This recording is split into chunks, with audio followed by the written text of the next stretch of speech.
one my beautiful people, welcome back to Nihitiraga. Uyu munsi nje kukwereka uburyo wakieditingira video, nje kukwereka ibintu biri basics, nubikunda uzambwira mwigishe n'ibintu biri advanced. Ikibazo cyose wagira binyarukira muri comment umbwira ati Nihitiraga rwose ubutaha wazatwigisha kuri iki kintu. So rekana n'ibintu byo kuzajya ugenda ubwira abantu ngo uze kumaka aka video wakieditinze, cyangwa se uri content creator ari kujya kweditingisha video ukajya gutira umuntu ukambwira ati wampore ukanyiditingira. Ibyo bintu byihorera uyu munsi ngiye kukwigisha basics ukeneye kugira ngo ujye wieditingira video ukoresheje telefone yawe, dukoresheje application ya InShot. So nk'ibisanzwe comme Nzambe, comme Mfalme, comme The Viper, let's go.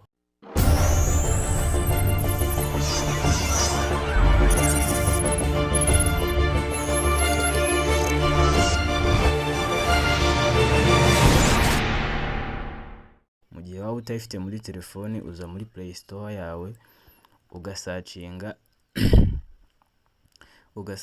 application yitwa InShot. Iyi ngiyi muri kubona hanga kabisa, urayisacinga mu gihe waba utayifite muri telefoni yawe. Ariko iyo uyifitemo nta kindi ukora, wowe uza muri telefoni yawe kuko uyifitemo, then ukayifungura tukaba twatangira kuyikoresha. Okay, uraza ngaho ukayifungura. Iyo uyifunguye ibimeze gutya, hari video, photo and collage. Gusa uyu munsi tugiye kureba kuri video, then ugaklika hano kuri video. Amara kuyiklika, mfitemo project nyinshi nakoreyemo, ariko tuza hano kuri new, then you select video. Anga nyine tugiye guselectinga video turi buze gukoresha muri editing yacu. Okay, turaza gukoresha iyi video muri editing yacu. Urabona ko ihita izamo hano muri InShot.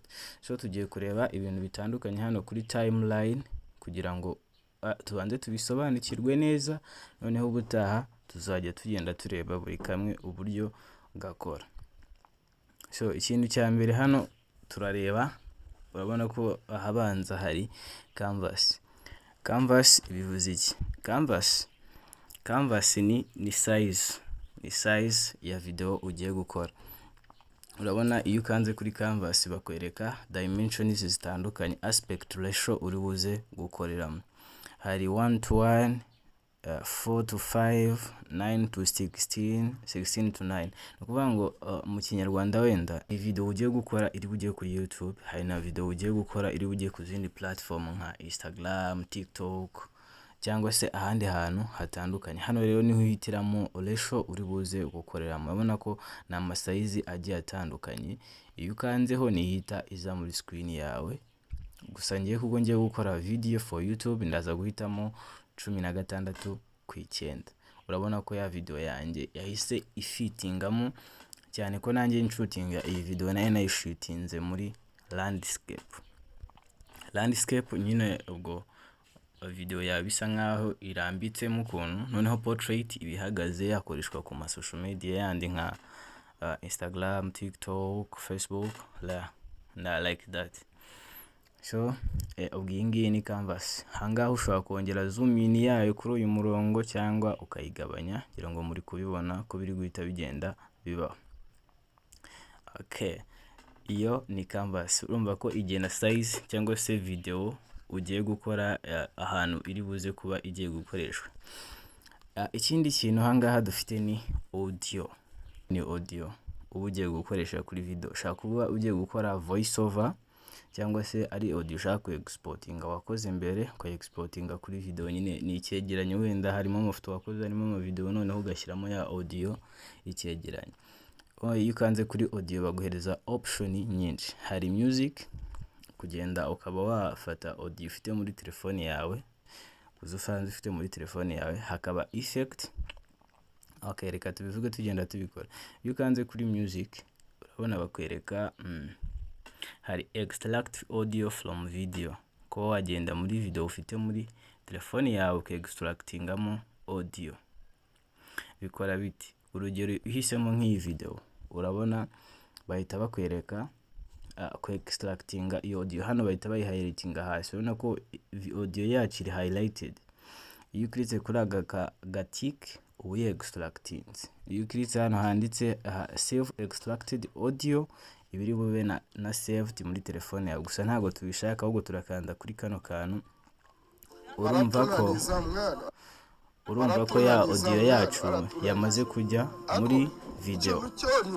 Okay, tugarutse nanone kuri audio, twari turi kureba why extract. Noneho hari effect zikora zit effect nyine kwa kuntu ushobora gushyiramo countdown, ushobora gushyiramo sound runaka. Urugero reka dukoresha countdown numva kuri wabyumvise.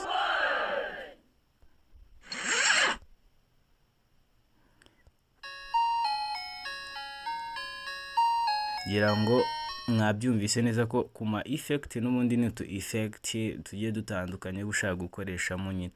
Ku bantu basanzwe bakora editing murabyumva, ariko ku basanzwe batayikora effect nyine ni sound ushyiramo bitewe n'ahantu scene igeze. Umuntu ari gutekereza se, umuntu atsitaye, twa tuntu dutangara, uduseka, ibintu nk'ibyo.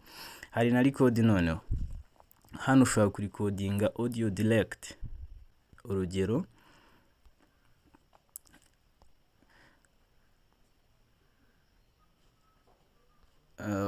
okay, urategereza ikalodinga. Uyu munsi tugiye kuganira impamvu ngiye ntashobora kurikodingamo hano cyane, nuko already ndi kurikodinga screen ndi kubigisha gutyo. Niyo mpamvu nta recordinga igihe kinini, gusa yikoresha urikodinga voice yawe. AI speech nyine nkuko mu byumva ni hano no gukoresha AI, ariko ingi ntabwo ikunda gukoreshwa cyane, nta nubwo ndi witindoho cyane. Ubwo tuvuye kuri audio. Nyuma ya audio hari icyo twita sticker nk'ibisanzwe nkuko byumva, no gushyiraho ama stickers kuri video yawe. Niyo kanze kuri sticker bakwereka sticker nyinshi, breaking news, ibiki n'ibiki, share. Ushobora no gusearching izindi nyinshi cyane. Urabona ko hano hariho search. Na ikindi ni text. Of course text ni ugushyiraho ama text nyine. Urabona dushobora kwandikaho ni Hitiraga network. Urabona bita bizamo hariya mu screen, ukabihereza animation. Animation ni uburyo ikintu ushyizemo cyose kiri buze kwinjira muri video yawe. Urabona ko ari akantu kaba gasa neza cyane, ni Hitiraga network. Okay, urabona ko ari ibintu bisa neza cyane kabisa. Okay, noneho tugatungana ibintu by'ingenzi turi buvugaho uyu munsi nkuko nabibabwiye, ni biri basic ukeneye kumenya. Reka tujye kuri filter. Filter ni uburyo uhinduramo video yawe, cyangwa se ni effect. Iyo uje kuri filter hano hari option nyinshi. Hari effect, AI effect, hakaba na adjustment. Adjust ni nkaho ugiye gushyiraho effect wowe ubwawe uzikontorora. Noneho hano kuri effect ho ushobora effect ni uburyo n'ubundi video yawe bibuze kuba. Urabona nka kano gashakinga, iyo ugakanzeho video yawe irashakinga, you can see. Okay, biterwa na effect ushizemo nyine. Hari ukuntu ushobora kweditinga nka video ushaka ko ishakinga. Aho ni kuma effect. Urabona dufite ama effect menshi cyane ushobora kuba wakoresha. Noneho tugatunga AI effect, nazo n'ubundi ni effect. Urabona inkingi ukuntu ikora, urabona inkingi, ariko nazo ntago ndishaka. Filter ni nka effect zaho ariko automatically utayimanipulatinze wowe ubwawe. Urugero nk'iya black, urabona video yacu itiba black, n'uburyo nyine video yawe iri buze kubisa. Iyo uhisemo hano yose itiba applied kuri video yawe. Okay, ushobora kuyishyiraho gutyo ukagabanya nyine opacity yayo. Urabona ugenda uyigabanyiriza opacity bitewe nuko uyishaka. Hano kuri adjust noneho ubikora from scratch. Urabona dufite light, contrast, saturation, curve, n'ibiki byose biba biriho hano kuri adjustment, ku buryo wayikora from scratch. So ikindi kintu turi buze kuvugaho hano ni pip. No kushyiraho akandi kantu hejuru ya video yawe. Ushaka kuba ari ifoto, ushaka kuba ari video iri buze kuba displayed hejuru ya video yawe. Urugero kaduhitemo agafoto wenda, urabona ko gahita kaza hejuru y'iki ya video yacu.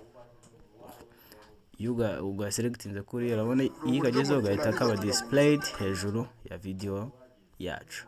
Okay, nako ushobora kugahereza animation nk'uko nabivuze, uburyo nyine kari buze kwinjiramo.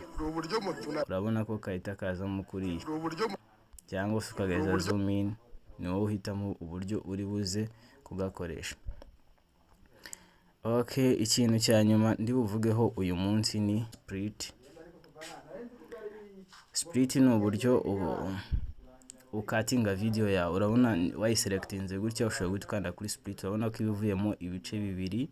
Hashobora kuba ari nk'agace runaka udashakamo, nyine uraza ugaselectinga aho gatangirira ukahakata, ukaza naho karangirira ukahakata, noneho ukagaselectinga konyine ukaba wagasiba, cyangwa ariko ushaka kugaha effect yako ukwayo.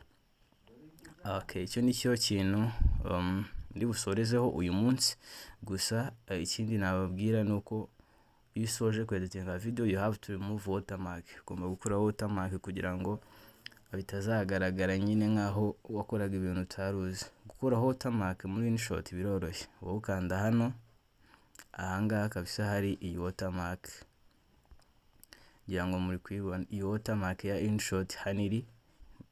Uraza ugakandaho, ugakanda kuri free remove. Free remove, ugategereza kibanza kuvaho, kuko nyine hari igihe baguhereza ads kuko biba ari free. Urabona ko watermark yacu yamaze kuvaho. Then icyanyuma ukora niki no ku exportinga video yawe. Uza hano kuri export ya ads yari igihe zizaho, kuko iyi app nyine urumva iri free, nta kuntu ads zabura. Urabona ko video yacu yabaye baratunaniza mwana, baratunaniza. Ako ikintu cyonyine mwana kizagumya kibatunga, uburyo mutunaniza tugagumeza tukabikora.